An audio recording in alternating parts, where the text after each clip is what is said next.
오늘 제가 질문을 좀 먼저 하나 좀 해보고자 합니다. 우리가 이 땅에 살면서 실수로 죄를 짓는다, 그런 말을 많이 하죠. 이제 대표기도 하시는 분들이 부지 중에 지었던 죄들 용서하여 주십시오, 이렇게 얘기를 많이 하잖아요. 그런데 과연 우리가 부지 중에 짓는 죄가 뭐가 있을까요? 내가 죄인지 모르고 지었는데 그게 알고 보니 죄였더라. 사실 그런 게 있을까요? 하나님께서 우리 양심에 최소한의 율법의 거울을 만들어 주셔서 우리가 무슨 행동을 하든 무슨 말을 하든 심지어 어떤 눈빛을 쏘아 보내든지 간에 그게 하나님 보시기에 잘못된 건지 아닌지는 우리는 최소한 판단할 수 있는 판단력이 있습니다. 또한 우리가 하나님께 기도하면서 하나님, 내가 어떻게 해야 될까요? 라고 묻는 일들이 많이 있습니다. 근데 우리는 정말 그 답을 몰라서 계속 하나님께 묻는 것일까요? 아니면 이미 내 마음속에 판단을 섰는데 그 판단이 내가 원하는 게 아니라서 하나님께서 내 마음에 자유함을 주실 때까지 하나님 앞에 때를 쓰는 게 아닌지는 혹시라도 아닌지는 모를까요? 자, 이렇게 우리가 하나님 앞에 알게 모르게, 저도 이런 말을 쓰고 있네요. 알게 모르게 하나님 앞에 죄를 짓습니다. 혹은 하나님의 뜻과 자꾸 이렇게 상반된 길을, 평행선을 가려고 줄다리기를 할 때가 있습니다. 근데 그 중에서도 특히 하나님 앞에 우리가 죄를 짓고 나서 우리 마음속에 어떤 증상이 일어납니까? 불안합니다. 왜 불안하나요? 마치 어린아이가 엄마가 하지 말라는 행동을 하고 난 뒤에 엄마한테 딱 걸려가지고 혼날까 혼나지 않을까 두려워하는 딱 그 심리와 비슷합니다. 근데 그거하고는 좀 다르죠. 하나님은 모든 시간마다 깨어 계시고 무소부지하시고 하나님께서는 감찰하지 못하시는 일이, 시간이, 장소가 없으십니다. 우리 하나님의 시선을 피할 수 없죠. 죄를 짓고 나서 우리에게 일어나는 그 두려움은 하나님한테 혼나겠다, 하나님한테 벌 받겠다, 그 생각입니다. 자, 그런데 오늘 본문에 보니까요, 정죄라는 말이 딱 정확하게 나옵니다. 이 정죄는 도대체 뭘까요? 이 여성은 가늠하다가 현장에서 붙들렸습니다. 딱 걸렸어요. 끌려 나왔습니다. 그 모습이 어떻겠습니까? 옷이라도 제대로 걸치고 나왔겠습니까? 외출할 준비가 되어서, 우리 뉴스에 한 번씩 보면은요, 우리 좀 정치하는 분들이나 좀 재계에 힘을 쓰시는 분들이 검찰에 출석할 때 어떻게 옵니까? 까만색 세단을 딱 타고 본인이 운전해서 옵니까? 아니죠. 수행비서 최소 이제 기사가 딱 운전을 해서 현관문 앞에 딱 세우죠. 그럼 이제 뒷좌석에서, 상석에서 딱 내려서 당당하게 걸어 들어가서 기자들 앞에 성실히 조사받고 답변하고 나오겠습니다, 그렇게 하고 들어가잖아요. 그런 모습으로 당당하게 왔겠습니까? 얼마나 수치스럽고 부끄러운 모습으로 사람들한테 끌려 나왔겠습니까? 사람들이 그 여성을 얼마나 거칠게 다루겠습니까? 머리는 다 헝클어져 있고, 심지어 그 여성을 끌고 오는 과정에 좀 과격한 사람들은 이 몇 대 쥐어박기라도 하지 않았겠습니까? 코에서 입술에서 조금 피가 났을 수도 있고요. 아마 알게 모르게 아마 그 사람에게 있어서 인생 최악의 순간일 겁니다. 근데 그보다도 더 심한 게 남아 있습니다. 즉결 심판이에요. 레위기 20장과 민수기 22장에 보면은 간음하다가 현장에서 붙들린 사람은 바로 그 자리에서 돌로 쳐서 죽이라고 했습니다. 근데 그냥 돌을 던지는 게 아니라 스데반이 죽었던 것처럼 수십 개가 아니라 수백 개의 돌이 날라옵니다. 이만한 돌이 아니라요, 최소 주먹만한, 최소 머리만한. 저가 군대에 있을 때 이제 비 오는 날, 이제 현장 작업을 잘 안 나가는 보직인데도 하필 그날 비 오는 날 산에 진지공사 끌려갔다가 제가 머리만한 돌을 어깨에 지고 올라가고 있었거든요. 근데 이제 이게 빗길이니까 산에 올라가는데 진흙탕이 있잖아요. 미끄러져 넘어졌어요. 땅을 딱 손을 짚었는데 이 돌이 손가락에 툭 떨어졌어요. 그래서 이게 사라졌었어요. 손가락 한 마디가. 그래서 회복하는데 하나님의 은혜로 지금 다, 원래는 이게 없었어야 돼요. 보니까 뼈도 으스러져 있고 살점이라고는 없었어요. 피도 엄청 나오고. 네, 하나님의 은혜로 이제 보십시오. 말짱하죠. 머리만한 돌이 날라옵니다. 어떻게 되겠습니까? 그게 한두 개 날라오는 것도 정말 그런데 수십 개, 수백 개가 날라와요. 정말 비참하고 고통스럽게 죽는 겁니다. 이 절체절명의 순간에 예수님 앞으로 사람들이 이 여성을 데리고 옵니다. 자, 제가 먼저 했던 질문에 대해서 한번 좀 점을 찍고 한번 가보겠습니다. 두려움이 있어요. 죄를 짓고 나면. 이 여성은 내가 이제 죽게 되겠구나. 그 죽음의 공포뿐만 아니라 더 괴로운 거는 그 현장에 그런 모습으로 끌려 나온 수치심일 겁니다. 앞으로 내 가족들은 이 동네에서 어떻게 고개를 들고 살아야 되나? 만약에 부모님이 있고 혹시라도 자녀들이 있다면 이 자녀들은 이제 그 사회에서 완전히 매장당하는 겁니다. 그 당시에 나병 환자들이 그 공동체에서 쫓겨나서 살았잖아요. 마찬가지로 그 공동체에서는 더 이상 살아갈 수가 없습니다. 똑같은 취급을 당합니다. 아예 다른 지방에 가거나 다른 나라에 강제 이민을 가서 살아야 됩니다. 이민 생활은 얼마나 고통스럽습니까? 얼마나 힘듭니까? 그 당시는 지금보다도 더 고통스럽고 힘들었을 겁니다. 여러 가지 생각이 복잡하는 가운데 이 여성은 정말로 죽음의 그 순간이 가까워온 그 공포를 온몸으로 느꼈을 겁니다. 육체뿐 아니라 마음이 그 죽음의 문턱 앞에 섰을 겁니다. 자, 이 사람이 지은 죄의 대가, 다시 말하면 정죄를 받아 죽게 되는 바로 그 상황입니다. 성경에 뭐라고 했습니까? 죄의 값은, 죄의 싹은 사망이요. 자, 우리도 죄를 짓고 나면은 그런 두려움을 겪습니다. 하나님한테 혼나겠다. 하나님께서 내 잘못을 다 알고 계시는데 내가 이거 회개한다고 한들 하나님께서 죄를 용서해 주시겠지만 또 어디선가 한번 들은 얘기는 있어가지고 내가 이 죄의 벌은 받게 되지 않을까.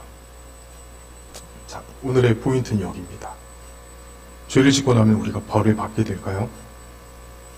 철저하게 회개하면 하나님께서 용서해 주십니다. 중요한 것은 우리가 철저하게 회개하는 겁니다. 회개라는 거는요, 좀 시각적으로 표현하면은 오른쪽을 향해서 발걸음이 향하고 있거나 뒷박질을 하고 있습니다. 이게 잘못된 길이에요. 그러면은 잘못된 게 깨닫게 되어지고 이게 정말 죄라는 게 분별이 되면은 완전히 180도 돌아서 가는 겁니다. 다시는 이 길로 안 가는 거야. 이게 진정한 회개입니다. 갔다가 다시 돌아오고 아직 진정으로 회개 못한 거야. 진정한 회개를 하는 것, 그리고 회개의 열매를 맺는 것은 그 반대 방향으로 걸음을 완전히 옮겨버리는 겁니다. 다시는 이쪽으로 가지 않고 쳐다도 보지도 않고 이쪽에서 바람이라도 불어오면 코를 막아버리는 겁니다.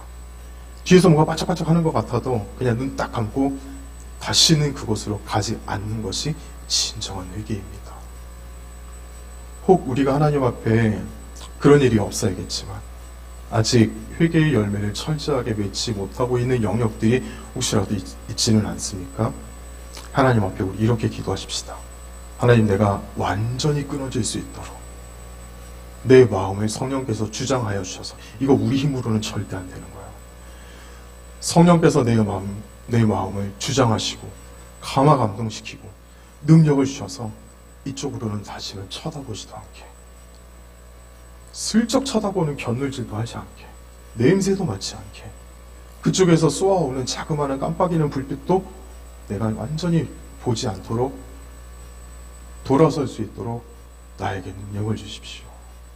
교만한 마음, 거짓된 입술, 음란한 마음, 그리고 탐욕, 다른 사람들을 정죄하고 판단하는 것, 그 모든 것들 가운데 철저하게 돌아설 수 있도록 나에게 은혜를 주십시오 라고 기도해야 될 줄 믿습니다. 자, 이렇게 회개의 열매를 맺는 게 우리가 마땅히 해야 될 일입니다. 근데 그럼에도 불구하고 잘못을 했기 때문에 하나님께 벌을 받게 되지는 않을까, 그 생각을 혹시라도 하고 계시지는 않습니까? 성경에 나와 있는 이야기들을 쭉 보면은요, 다윗을 보면 너무나도 잘 알 수 있어요. 다윗이 자기 신하의 아내를 빼앗았습니다. 근데 그것도 모자라서 그 신하를 어떻게 했습니까? 진짜 그래서는 안 되는 거예요. 우리아를 그렇게 해버렸어요. 전장에 총알바지로 내보내버렸어요. 잠깐 다윗이 정신이 나갔었다, 뭐 좋게 표현해 주자면요, 좋게 표현해 줘서도 안 되지만, 자, 다윗이 어떤 벌을 받았습니까? 다윗의 집에 칼이 끊이지 않는 것이다. 진짜로 아들이 아버지를 향해서 칼을 뽑아 들고요, 형제가 형제들끼리 반목을 하고, 얼마나 그 아픈 피바람이 그 집에 불었습니까? 우리가 그걸 보면서 정말 죄의 대가는 이렇게 치러야 되는 거구나, 죄악의 그 벌이 이렇게 무겁구나라고 이야기를 할 수 있습니다. 자, 그런데 그게 죄를 지은 결과일까요? 죄를 지은 형벌일까요? 오늘 우리는 두 가지의 개념을 정확하게 좀 바로 잡고자 합니다. 하나는 정죄입니다. 이 정죄는요, 결과는 죽음입니다. 다른 결과는 없습니다. 법정에서 땅땅땅 당신은 몇 년형에 선고합니다. 그걸 받는 거예요. 검찰이 구형하는 거하고 판사가 선고하는 거하고는 다르죠. 몇 번 항소는 할 수 있습니다만 마지막 대법원에서 선고가 떨어지면 그건 돌이킬 수가 없습니다. 그거하고 똑같은 거예요. 정죄는 그렇게 끝나는 겁니다. 근데 그 내용이 무엇입니까? 당신은 죄인입니다.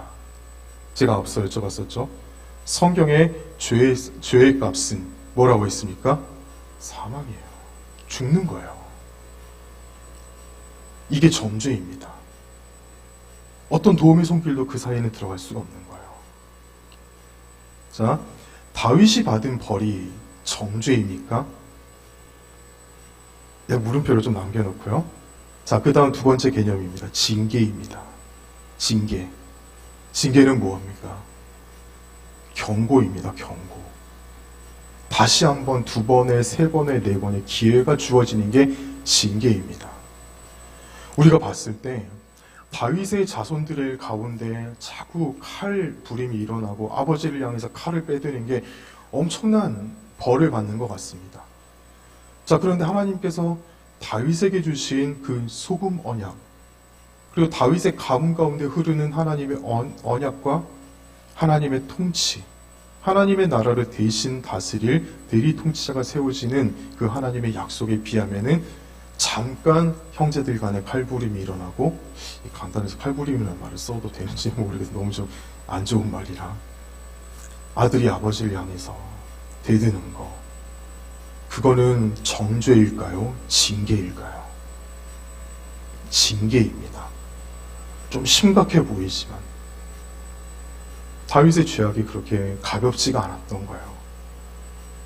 마땅히 그 선대왕, 선왕 사울과 같이 하나님께서 내가 이미 그를 버려놓으라 라고 할 수 있지만, 그러나 다윗의 마음의 중심을 하나님께서 아셨기 때문에 다윗에게 두 번째 기회를 주시는 겁니다. 자, 정죄와 징계는 이렇게 다릅니다. 그런데 오늘 본문에 보니까 이 여성이 징계를 받습니까? 정죄를 받습니까? 정죄를 받아요. 자, 그런데 이 여성을 예수님 앞으로 끌고 오는 세력들이 그 의도가 좀 불순합니다. 우리 성경 말씀을 한번 보겠습니다. 자, 6절에 보면은요, 여러분 눈으로 한번 보세요. 그들이 이렇게 말하면 고발할 조건을 얻고자 하여 예수를 시험함이라. 참 공교롭게도 마침 그러한 사건이 일어났어요. 그래가지고 예수님 앞에 사람들이 이 여성을 끌고 왔습니다. 율법에 따르면 이 여성은 지금 우리가 죽여야 됩니다. 예수 선생님이요? 당신은 뭐라고 하겠습니까? 근데 여기에는 참 빠져나갈 수 없는 여러 가지 함정이 깔려 있습니다. 제가 몇 가지 말씀을 드려보겠습니다. 첫째로, 이 여성을 돌로 치라 라고 예수님께서 만약에 율법에 나온 그대로 말씀하셨다면 사람들이 예수님을 어떻게 생각하겠습니까?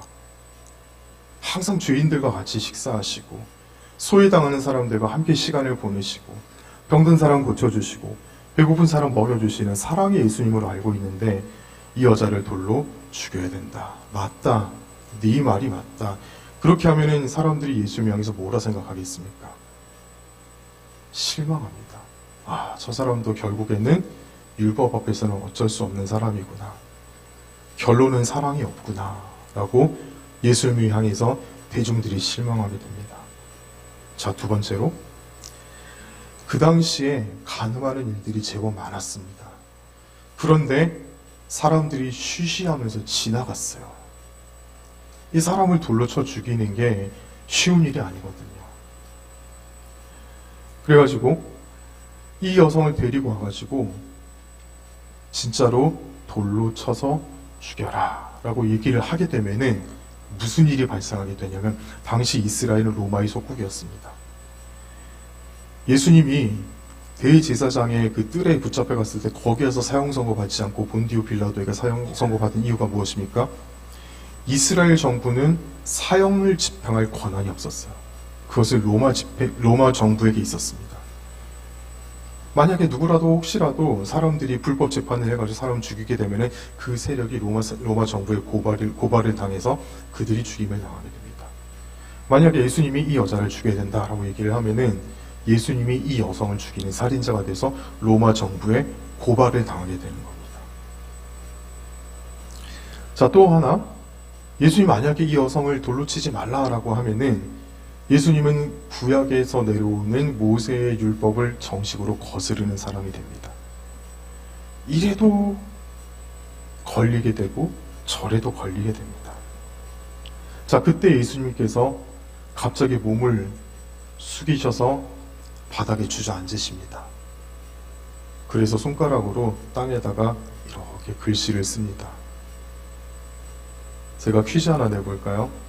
예수님께서 뭐라 쓰셨을까요?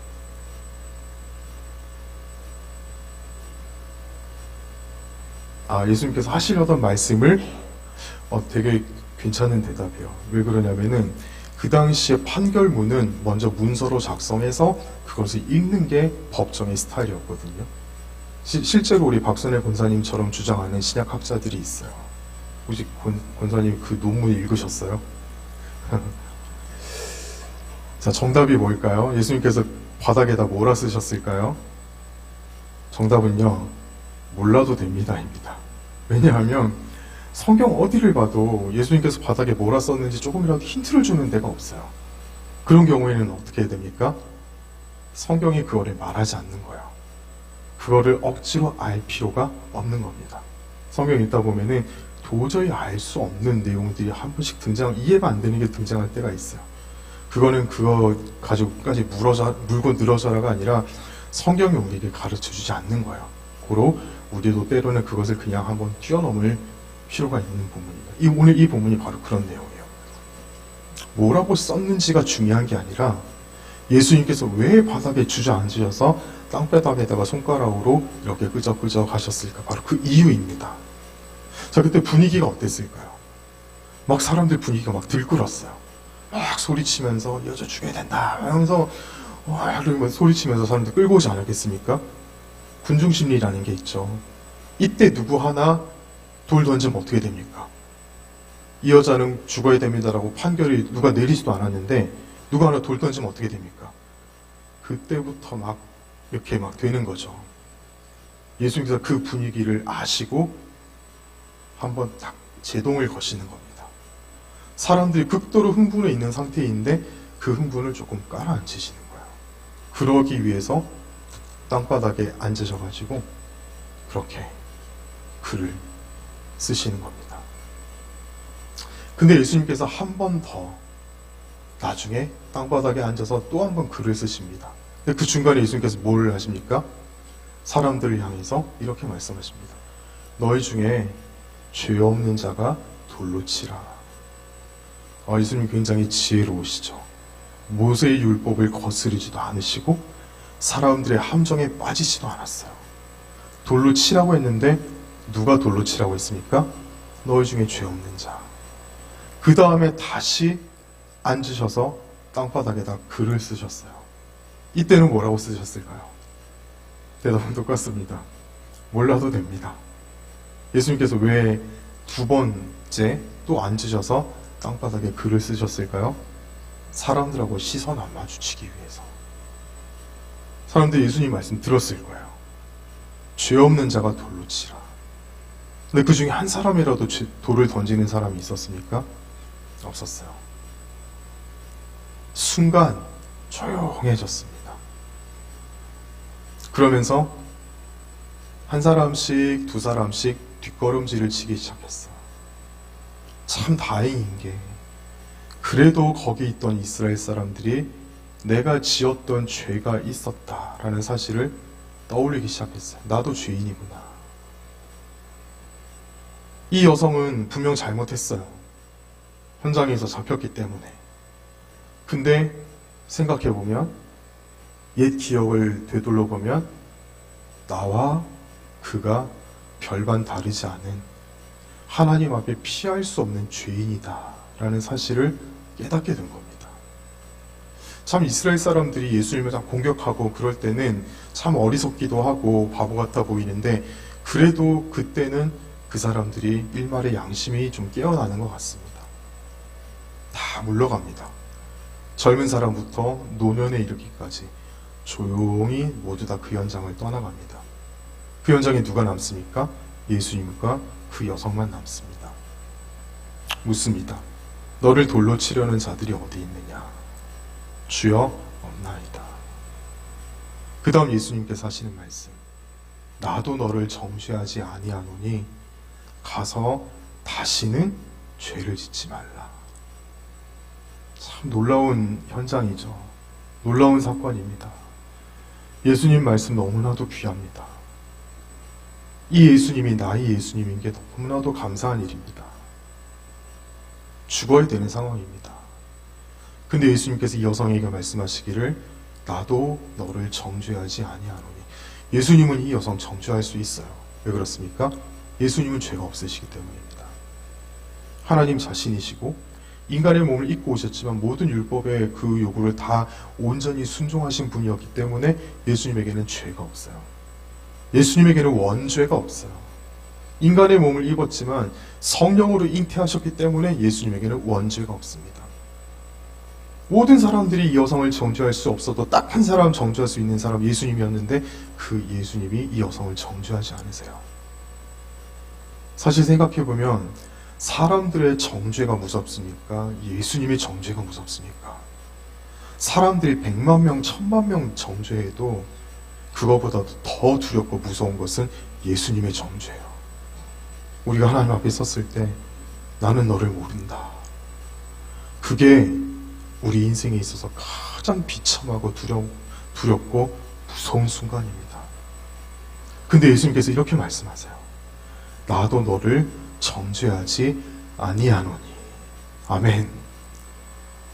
이 예수님의 말씀이 그 여성에게만 들리는 그 말이 아니라 오늘 이 시간 저와 우리에게 주시는 예수님의 음성임을 믿습니다. 나도 너를 정죄하지 아니하노니. 자, 그런데 이 여성이 지은 죄는 어떻게 됐을까요? 그냥 예수님께서 정죄하지 않는다 하면 그 죄는 그냥 없어지는 겁니까? 예수님께서 특별한 기회를 주셔서 그 죄는 그냥 없었던 걸로 그렇게 되는 겁니까? 아니요. 천만에요. 죄는 남아 있습니다. 근데 왜 예수님께서 이 여성에게 나도 너를 정죄하지 아니하노니라고 그렇게 말씀하시는 걸까요? 이 죄는 어디로 가게 되는 걸까요? 예수님에게로 돕니다. 예수님께서 그 죄를 짊어지시고 십자가에 달려 죽으십니다. 그래서 예수님은 나도 너를 정죄하지 아니하노니라고 하실 수 있는 거예요.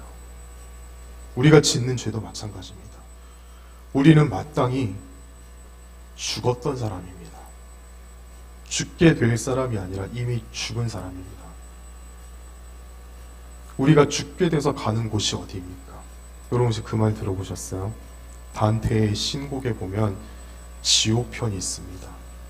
그 첫머리에 여기에 들어오는 자 모든 희망을 버려라. 단테가 생각하기에 지옥 문 앞에 그렇게 쓰여져 있다고 생각을 했던 겁니다. 근데 너무나도 맞는 말이에요. 단 1% 아니요 0.00001%의 희망과 소망과 내일의 미래가 없는 곳이 지옥입니다. 사람에게 있어서 가장 비참한 순간이 언제일까요? 가장 두렵고 피하고 싶은 순간이 언제일까요? 혹 인류 역사 가운데 죽음을 맞이하는 그 순간 영광스러운 죽음을 맞이했다라고 그렇게 기록이 되어 있는 사람도 있기는 하지만, 그러나 그 사람들에게 있어서 죽음을 맞이할 그 순간만큼은 일생일대의 가장 공포의 시간이었을 겁니다.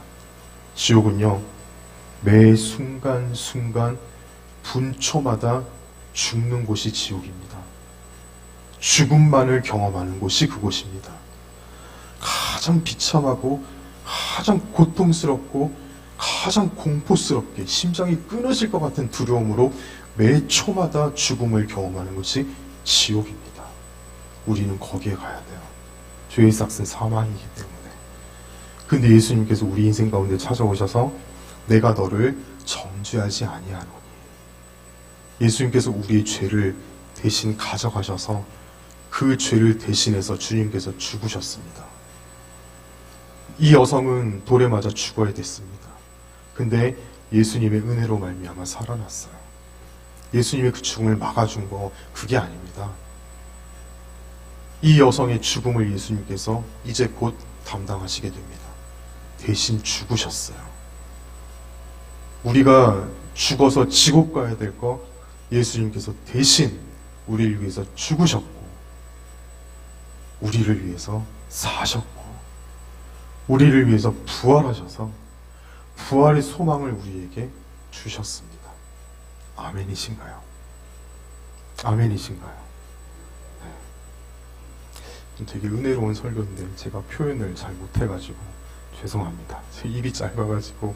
너무나도 참 좋은 본문인데 하면 기도 많이 했는데, 최선을 더 남은 시간까지 최선을 다해보겠습니다.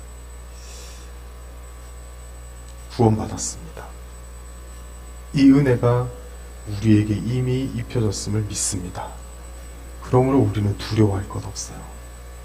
우리가 정말로 때로는 죄를 지었다 할지라도 그 죄에서 완전하게 돌이켜서 회개의 열매를 맺는다면 우리는 정죄받지 않습니다.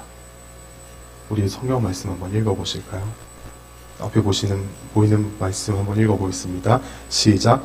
그러므로 이제 그리스도 예수 안에 있는 자에게는 결코 정죄함이 없나니, 이는 그리스도 예수 안에 있는 생명의 성령의 법이 죄와 사망의 법에서 너를 해방하였습니다. 자, 우리 세 번째 줄부터, 그리고 마지막은 너가 아니라 나를 해방하였습니다. 좀 바꿔서 읽어보실까요? 시작. 이는 그리스도 예수 안에 있는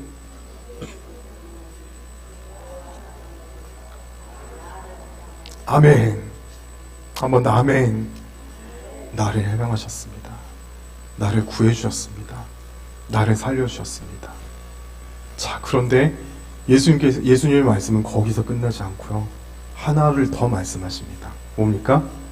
가서 다시는 죄를 짓지 말라. 이 말을 바꿔 말하면 무슨 말입니까? 거룩하게 살아라, 그 말입니다. 우리가 왜 말씀대로 삽니까? 우리가 왜 그리스도의 향기가 되어야 되고 그리스도의 편지가 되어야 됩니까? 왜 우리가 소금과 빛이 되어야 됩니까? 우리가 우리의 선행을 쌓아서 구원의 공로에 더하기 위해서입니까? 아니요. 아니요. 밑에 있는 조그만 제목 요한복음 강해라는 그 밑에 조그만한 작은 글씨가 보이십니까? 자, 한번 읽어보겠습니다. 시작. 그러므로 더 거룩하게. 오늘 우리에게 주시는 이 말씀의 결론이 이겁니다. 우리가 얼마나 더 거룩하게 살기를 소망하고 계십니까? 다른 말로 하나님께 내 삶을 얼마나 더 최선을 다해서 아름답게 올려드리기 위해서 꿈을 가지고 계십니까? 얼마나 그 소원을 가지고 계십니까? 얼마나 그런 열정을 가지고 계십니까? 하나님께서 주시는 복을 받기 위해서는 복받을 그릇이 되어야 되죠. 뿐만 아니라 하나님을 위해서 무언가 일을 하기 위해서는, 하나님의 뜻에 쓰임받기 위해서는, 하나님 앞에 우리 인생이 더욱더 거룩하게 쓰임받기 위해서는 우리의 그릇이 또한 거룩해져야 합니다. 그릇이 만들어져야 됩니다.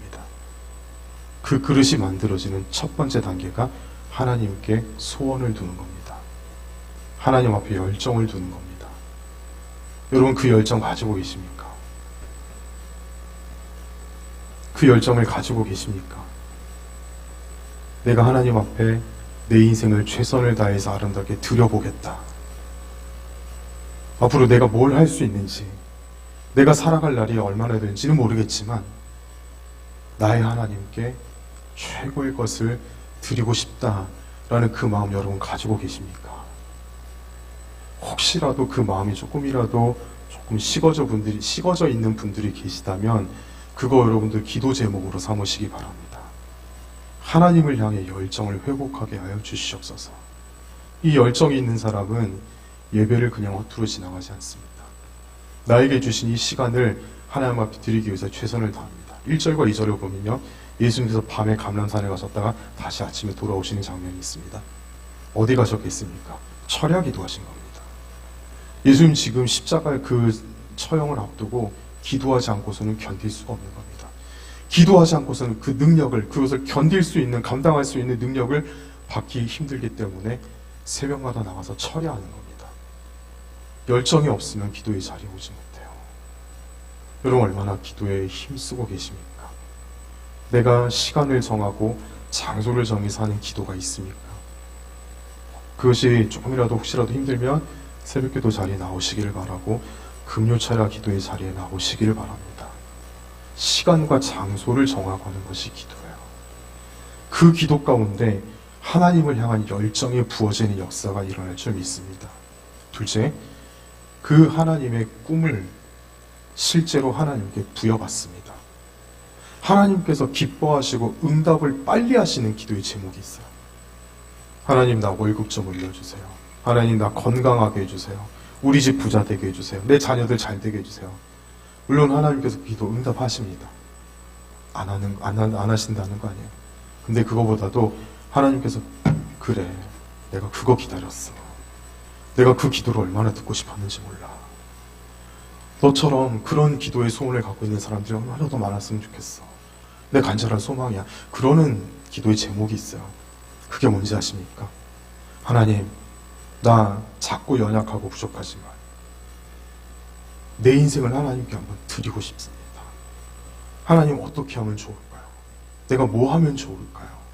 하나님, 나에게 가르쳐 주세요. 그렇게 하나님 앞에 기도하면 하나님께서 그 기도를 얼마나 빨리 응답하시는지 모릅니다. 우리의 삶이 더욱더 바르게 세워지고 싶기를 원하십니까? 주의 뜻을 먼저 구하십시오. 주의 뜻을 먼저 행하십시오. 그걸 이용하지는 마시기를 바랍니다. 내가 잘 되기 위해서 주의를 먼저 하는 것, 그거는 하나님께서 속지 않으십니다. 옛날 성경이 그랬죠.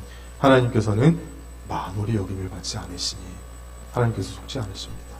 너희는 먼저 그의 나라와 그 일을 구하라. 그리하면 이 모든 것을 너희에게 더하시리라. 하나님의 약속입니다. 그렇게 살아가는 인생, 가서 다시는 죄를 짓지 말라. 단순하게 죄를 짓지 말라는 게 아니라 이제는 가서 더 거룩하게 살아라. 너가 죽다 살아났으니, 내가 너를 구원해 줬으니 그 다음 인생은 죄를 짓지 말고 거룩하게 주의 나라와 영광을 위해서 살도록 하여라. 그게 그 여성에게만 주신 그것이 아니라 오늘 우리에게 주시는 하나님의 말씀인 줄, 부탁과 명령인 줄 믿습니다. 말했습니다. 우리 구원 받았습니다. 근데 구원받은 우리의 지금 영적인 정체성과 가는 인생의 방향이 어디입니까? 정체되어 있지는 않으십니까? 직진해야 되는데 좌회전해 버리지는 않으셨습니까? 직진해야 되는데 청개구리처럼 유턴해 버리지는 않으셨습니까? 하나님의 뜻은 어디에 있을까요? 하나님의 바람은 어디에 있을까요? 하나님께 기도하는 자리에 나와서 더 열심히 기도하시고 우리를 향하신 하나님의 뜻을 반드시 들으시고 하나님께서 우리를 사랑하시기 때문에 우리가 잘 알아들을 수 있게 우리가 꼭 알아야 될 타이밍에 하나님께서 놓치지 않고 우리에게 가르쳐 주십니다. 하나님 그렇게 만나는 거예요. 그렇게 우리 인생 가운데 만나주시는 하나님을 더욱더 풍성하게 누리시고 하나님 은혜로 더 풍성하게 채워지시는 우리 모두가 되시기를 주님의 이름으로 축복합니다. 죄를 짓는다고 해서 우리가 죽지는 않습니다. 징계는 받을 수 있습니다. 그러므로 두려워하지 마시고 어찌든지 죄에서 떠나시고 죄에서 멀리하시고 회개의 열매 철저하게 맺으시고 하나님을 위해서 우리 인생을 드리고 싶어하는 그 거룩한 마음이 더욱더 풍성하게 부어지시는 우리 모두가 되시기를 간절히 소원합니다. 기도하겠습니다.